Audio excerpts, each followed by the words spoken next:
So we are here with Eric Christian Olsen. There was definitely a time in my life I thought you were related to Mary Kate Olsen. Thank God. I'd be worth $80 million, wouldn't I? This is very true. I mean, I'm not saying you're worth nothing. I mean, you got money. No, I'm doing all right. I'm just saying that those little Olsen twins, I know. Things worked out for them. No, when I turned 16, I was like, oh, no, he's not. That sucks. But you're doing okay. It's fine. It's fine. I love that was a part of your childhood, that you really put some thought into this. You know, it's so serious. I don't want to talk about it now. Anyway, so Detective Marty Deeks, NCIS, doing it big. How is it to be in an event like this? It definitely correlates.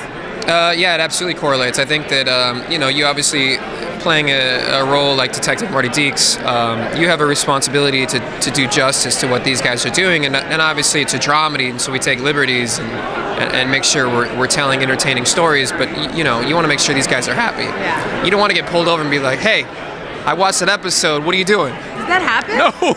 I was like, No. The cops have been wonderful, amazing to me. LAPD has been really supportive, and I do, we do training with those guys. They do. We have a specialist that comes in to work with us, so we've got a good relationship with them. That's awesome. Was there like a weird thing you learned that you didn't expect to learn from, different people teaching you guys how to do it? From methods of entry and breaching to everything. I mean, you learn as much tactical skill as you can. And it's crazy because once it's in there, it just stays in there. Yeah. I don't know. Hopefully I'll never need to know the things that I know.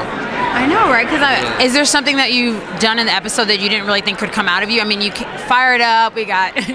I watched that. I don't want to admit that on camera. You can admit that. I'm sorry. Like once a year, my siblings, we all sit around. It's kettle popcorn. We don't do butter.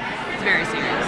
Yeah, it's amazing to me how. I mean, that movie made a little bit of money in the box office, but it made a ton of money on DVD because people come up and say, I've seen it 60 times. It's so funny. It's a really funny movie. I love it. No, I love it. So you go from there, and then you have this very, it's serious, but you are still able to be comedic.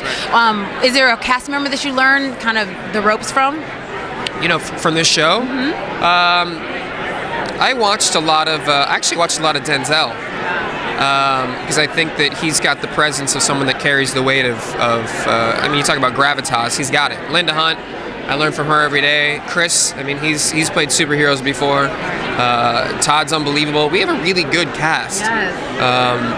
And watching these guys work on a regular basis, you learn a lot, yeah. So do you have a guilty pleasure right now? I mean, we're all in a Shonda land right now. We all have our Monday nights, our Tuesday nights, and our Thursday night freaks us out. Do you have a guilty pleasure show? Did she really say that thing about what's the best part of having 3 hit shows on one night? What did she say? I don't know. I'll have to look it up. I feel like she would say. And she said something unbelievable. I don't know if it's true or not, so I won't repeat it. So we'll look. Okay. Yeah, you got to look it up. I'll tweet it to you. You tweet it to me. Good. Do I have any guilty pleasures? Oh, I can tell you my guilty pleasure. I went to a charity event that was raising money for cancer at the Hollywood Bowl, and Ariana Grande and Taylor Swift and Pharrell were playing. Nice. And I didn't really know anything about Taylor Swift. All right. And so I did some research and I read some interviews, and I was like, oh, this is a great interview in Esquire magazine. And so then I hit download on the thing, and so I have the Taylor Swift album. Nice. So you helped her get to that million record. She sold 1 million records? In 1 week. Yeah. 1 week. I have a 14-month-old son. Nice. And he's into like 90s hip hop, like Biggie, and then he loves himself some like Taylor Swift, and he loves pop and then 90s hip hop. That's his jam. Well-rounded. Yeah. I like it. Would you be sad if he said he wants to be an actor? I'm going to support him whatever he wants to do. Okay. It's going to be love. I mean, the greatest thing that I learned with my parents is that you just start with love and go from there, and whatever he wants to be, I'm going to be as supportive as possible to make that possible. Yeah. As supportive as possible to make that possible. Right. And if he decides he wants to be an actor, I'll be honest with him. I'll say, it's a really tough path, but if that's his dream, I got to support it. I love it. And do you get back to Oregon often? I was born in Oregon, but I moved to Iowa pretty quick. Okay. I was just this past weekend in Chicago. I flew out to meet all my friends from Iowa growing up, and we went to the Vikings-Bears game at Soldier Stadium. So I just saw all those guys on, oh my God, Sunday. Today's Wednesday? Yeah, like 4 days ago. Yeah, why are we so... Anyway, that means we're working hard. Yeah. You barely know what That day is, it you and I. Working. Thank you so much for talking about this. Pleasure. Awesome.